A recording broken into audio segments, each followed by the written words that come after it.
What if the next big clay court star isn't who you expect, but someone quietly rising, building her game step by step, and suddenly, boom, she's knocking on the door of the top 20. That's exactly where Alex EALA finds herself right now, and the tennis world is starting to take serious notice. Welcome back to Tennis Desk, where we break down the biggest stories shaping the future of the game, and today, we're talking about a player who might just be on the edge of something special. Alex EALA is only 20 years old, but her journey already feels like it's entering a crucial phase. After a strong run of results that pushed her ranking up to a career high inside the top 30 just last month, she now sits just outside that mark, hovering around the mid-40s. And while that might sound like a small drop, it actually sets up a much bigger question: what happens next? Because now, the clay season begins. And according to former world number 4 Greg Rusedski, this could be the moment where everything clicks for her. He didn't hold back when talking about EALA'S potential. In fact, he went as far as saying he would love to see her break into the top 20.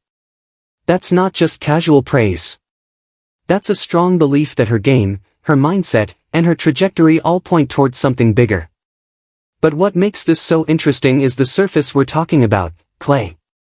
Clay courts are different. They slow everything down. They demand patience. They test fitness, movement, and mental strength more than any other surface. And not every player adapts easily. Some struggle for years trying to figure it out. But EALA might already have a head start. Why? Because of where she trained. Spending years at the Rafael Nadal Academy isn't just a line on a resume, it shapes your entire approach to tennis.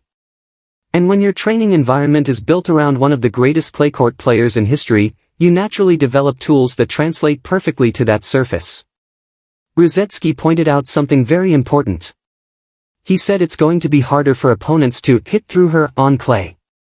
That might sound simple, but it's actually a huge advantage. On faster courts, power players can dominate quickly. Big serves, aggressive returns, short rallies, it can overwhelm developing players. But on clay, rallies stretch out. Points become battles. And suddenly, consistency and resilience matter more than raw power. That's where EALA thrives. Her movement, her ability to stay in rallies, her willingness to grind, it all becomes more valuable. Instead of being rushed, she gets time. Time to construct points. Time to defend. Time to turn defense into attack. And that's exactly the kind of tennis that wins matches on clay.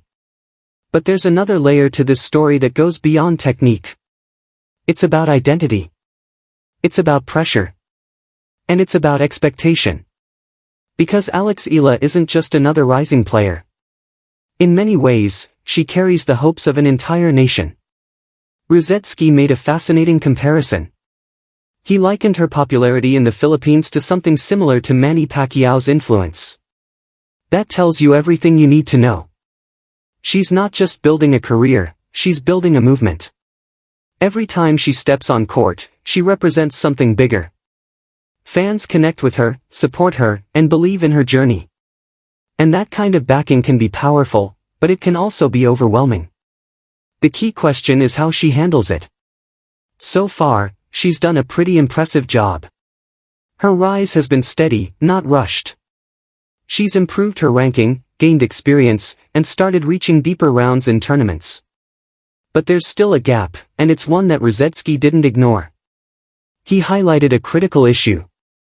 While EALA is getting into the later stages of events, when she faces top-tier opponents, the matches can become one-sided. We saw that recently in Miami, where she lost in straight sets to a higher-ranked opponent in a match that didn't quite go her way. And moments like that reveal something important. It's not about getting there anymore. It's about what you do when you get there. That's the difference between a top 50 player and a top 20 player. Consistency at the highest level. The ability to compete and win against the best. And according to Rusedski, one area stands out as the key to unlocking that next level: her serve. The serve is often overlooked when talking about clay court success, but it's still crucial. It sets up the point. It gives you control. And against elite players, a weak serve can be exposed quickly. For EALA, improving her serve isn't just about adding power. It's about adding variety, placement, and confidence under pressure. Imagine her current game, but with a more reliable, more dangerous serve. That's when things get really interesting. Because suddenly, she's not just surviving rallies, she's starting them on her own terms. She's dictating play earlier. She's putting opponents on the back foot from the first shot. And that's how you start winning those tough matches in later rounds. Now, as she prepares to kick off her clay season in Linz against Julia Grabher, this match might not seem like a headline clash, but it's actually a perfect test. Opening rounds are tricky. There's pressure to perform, expectations to meet, and the challenge of adjusting to a new surface after time away. And for EALA, it's her first match since Miami. So the question is, what version of her will we see? Will it be the confident player who climbed into the top 30?